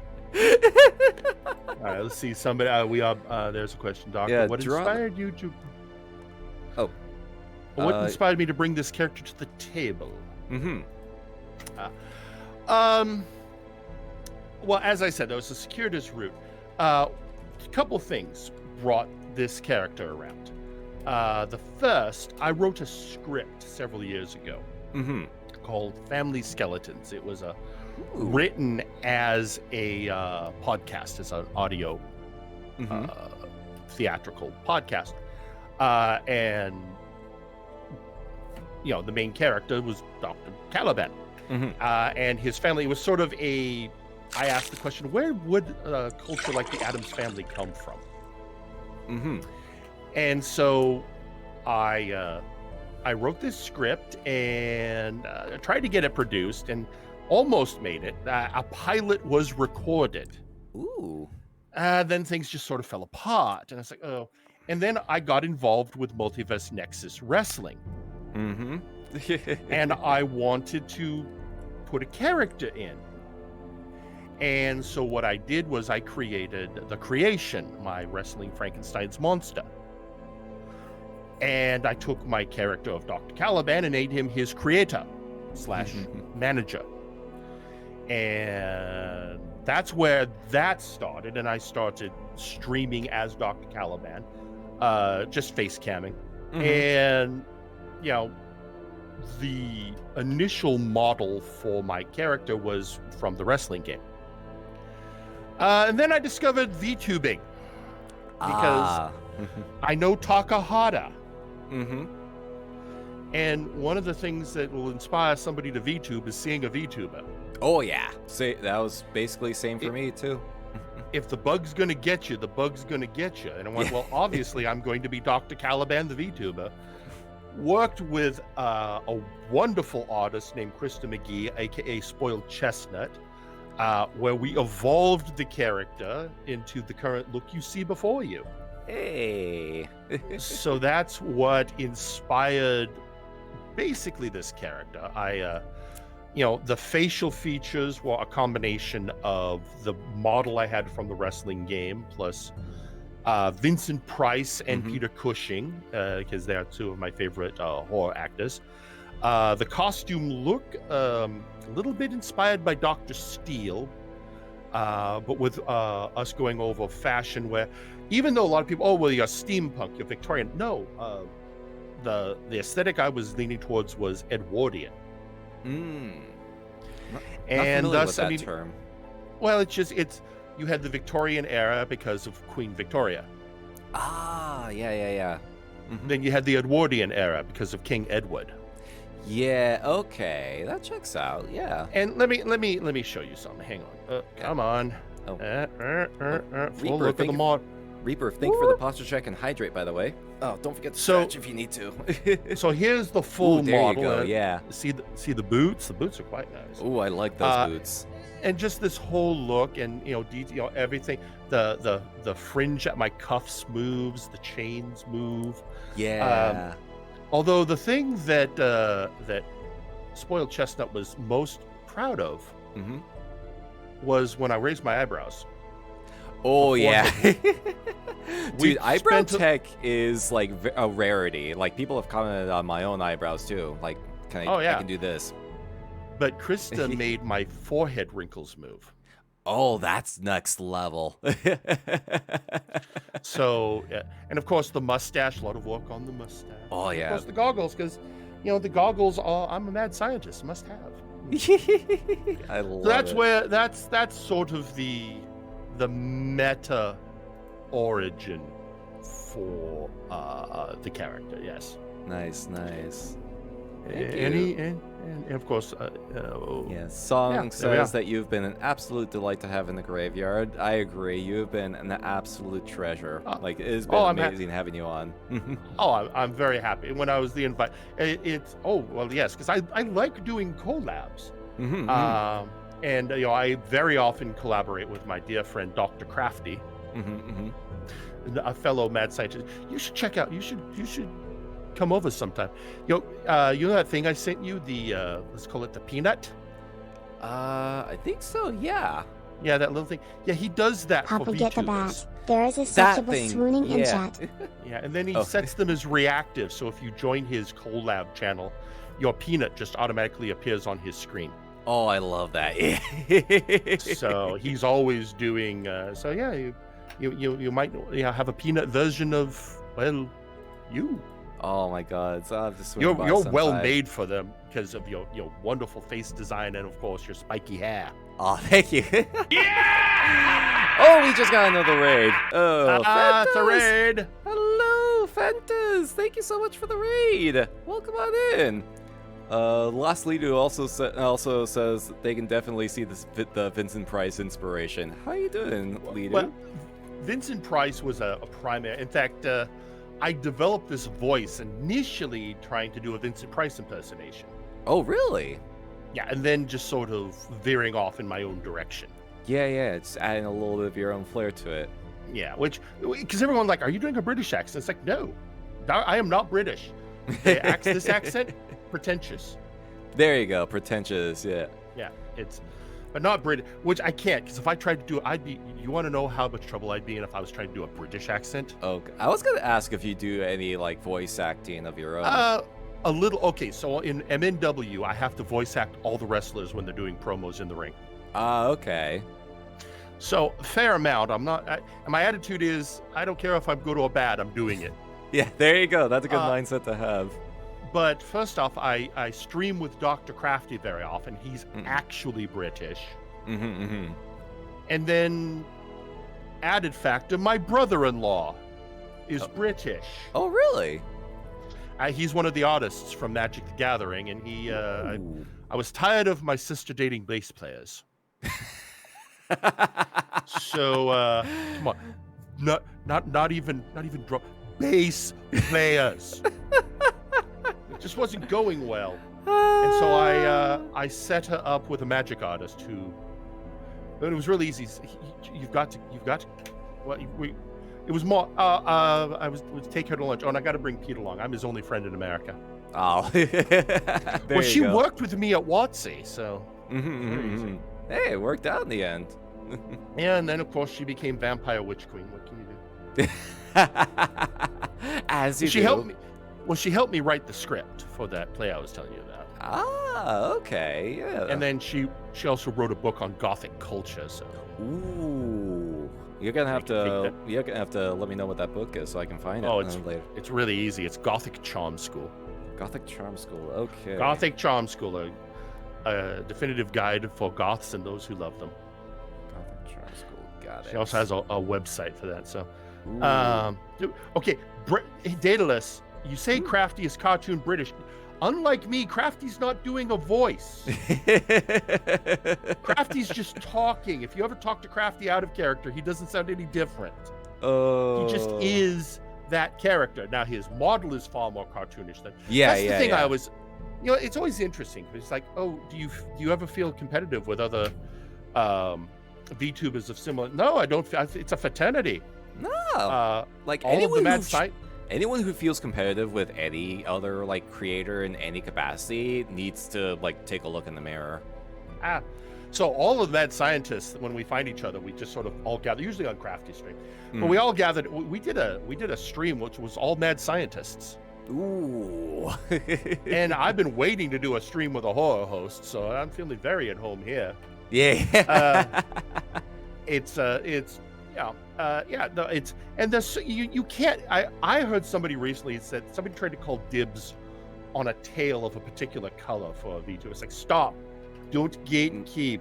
It's rude. We do not gatekeep. No. Do you want to know how many goblin VTubers there are? A lot. they are legion, and they all get along with each other. Be forewarned. Don't offend the goblins; they'll come for you. They will come at you. They will bite your ankles. Fortunately, I'm friends with a few of them, so that's yeah. There's a couple of goblins that are friends of the cemetery as well on our on our end.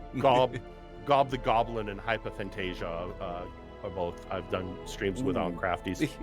Oh, and Phoebe recently, yes, the Pathfinder Goblin. Ooh, I don't think I'm familiar with them, but they're they're great. They're model. You know how I hold a clipboard? Yes.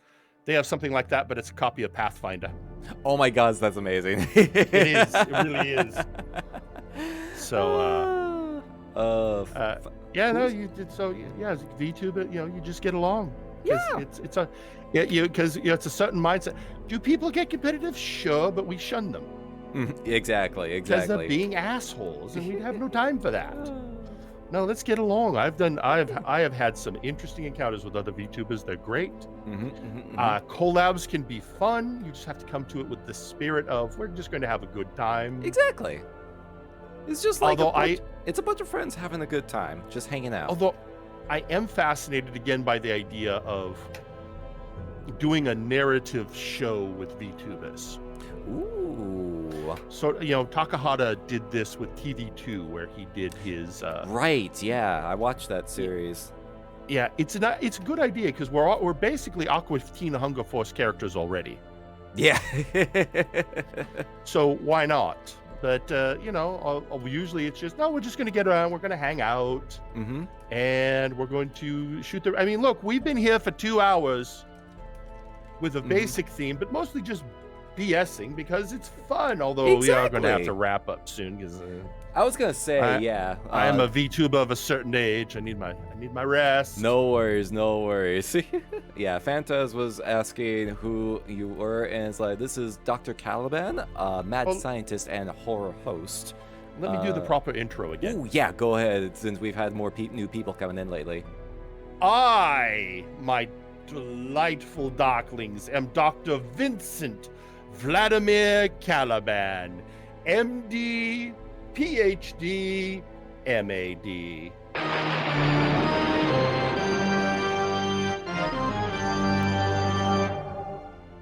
That's gonna throw me off every time, I swear.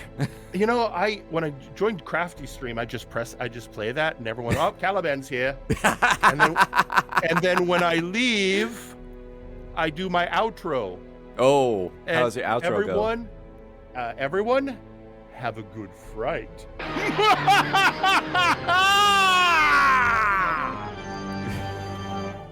Because if you don't have a good evil scientist laugh, why are you even trying? That is a fair point. I mean, you've got your own. I mean, you've got your laugh, and then you've got your. Well, you've got your riz, your shimmy and shake. A lot of people find my Wraith voice very enticing. Yes. I'm gonna come! So, you build those Case things. in point. My intro is basically my catchphrase. Well, I also have and I got this from my script. I also have, generally when it's like, oh, sweet darkness. I like that. My usual greetings is happy hauntings. That's my usual greeting, and I wish everyone terrifyingly pleasant time zones. Yeah. It's always fun to play with alliteration. Oh yeah. Well, that's like my marvelous minions, my delightful darklings. As we're going to be having I hope you all have a horrifically happy holidays. Yeah. So you do need to head on out then. It's getting to be about a time. No worries. I do have to report to the lab tomorrow for holiday preparation and the yearly inspection. No worries, no worries. This has been an absolute delight. Then thank you for coming on. Very happy. We have to do this again sometime. Absolutely. Just kind of let everyone know, remind everyone, where can they find you and what do you have coming up? So, I can be found at twitch.tv/Dr_Caliban. That is Dr_Caliban. And right now on Saturdays at 1 p.m., you can find the wrestling show, Multiverse Nexus Wrestling. On Mondays will be my regular VTubing night where I do various variety plays, just chatting, discussing with the chat. And then Tuesdays is Dr. Caliban's Nightmare Cinema, where we watch obscure horror and other things that fit the theme that people may not be used to. Right now, we're working through the British science fiction spy series Adamant Lives. Although we are taking the holidays off, so I will return to the Twitch streams on December 30th for the go-home show of M&W's pay-per-view All or Nothing. But I will be streaming on January 1st for the first stream of the new year. I hope to see you all at that appointed time, in accordance with prophecy. Oh, thank you, Caliban, so much for coming on. Everyone loves you. You've been an absolute delight to have. And yeah, hopefully we'll be able to hang out again sometime. That would be very fine. Yeah, I posted the YouTube channel for MNW in chat as well. So yeah, everyone check that out. I do also have a Dr. Caliban YouTube channel. Ooh. Where I post my lesson plan. I host Dr. Caliban's Guide to Evil Etiquette. Ooh. Yeah. Hang on, let me get you the... Yeah, I'm trying to see if I can find the link for that. Oh, hang on, let me... It's where I give lessons on how to be a better villain. Ooh. And because let's face it, it's important. If you're going to be a proper villain, let's do it right. Hang on, I will. There's a process to things. There is a process, and so many people, you need them to take that evil seriously, and most people just slapdash it about, and that's a really good way to have your lab blown up by the forces of justice. To be honest. Yeah. I give lessons on proper gloating, minion recruitment, how to properly hold a hostage. Ooh, yeah. Various animal experimentations. I prefer cybernetic bears and, of course, the moose missile. Wait, moose missile? You put a rocket launcher on a moose, the antenna become the guidance system. Because moose are already kaiju. Yeah. Okay. Suggestions then you add a a ballistic missile. I'm gonna write a suggestion from software. Please add moose missile to the next Armored Core 6 update. There you have it. Oh, jeez. All right, we're gonna go ahead and close things down and see if we can find someone to raid. Do you have any particular suggestions on who? Well, first off, I did send you my YouTube channel, so you can pop right in. Oh, there it is. Couple good choices I see on here. I see Crimbo Kills. Oh, is Crimbo on? Crimbo is on. Crimbo's always a good choice. I see Brachiozoid. Let's see. I see a couple people from my wrestling community, although technically Brachy is kind of that too. I see La Bandita Rosa. Ooh, yeah. Always an excellent choice. Yeah, I'm following Rosa as well. I mean, I see Roy Chiato, but Roy is doing quite well. Let's see. Yeah, let's see if we can swing by La Bandita Rosa's side of things. Excellent choice. Solid choice, yes. All right, go ahead. I normally have like an outro sequence that I play, and during that time I set that up. And yeah, so everyone be sure to stick around for that. Thank you once again, Caliban, for coming You're on very welcome. and hanging Thank out. you for having me. And hope you have a lovely Yule holiday. And as far as my side goes, next stream on my end will be this coming Friday. We will be continuing our trek through Lies of P. It's like, I've been really enjoying that game. I mean, who doesn't love a sword-wielding Pinocchio? I mean, yeah. Like, when I first was first hearing about it, it was like, oh, is it just Bloodborne? But no, it's more than just Bloodborne at home. It's so much more. All right, we're gonna go ahead and close things down here. Thank you all for watching. Thank you for hanging out. Don't forget to take care of yourselves. Be good to each other. And thank you once again for hanging out, Caliban. You all take care of yourselves. Rest well.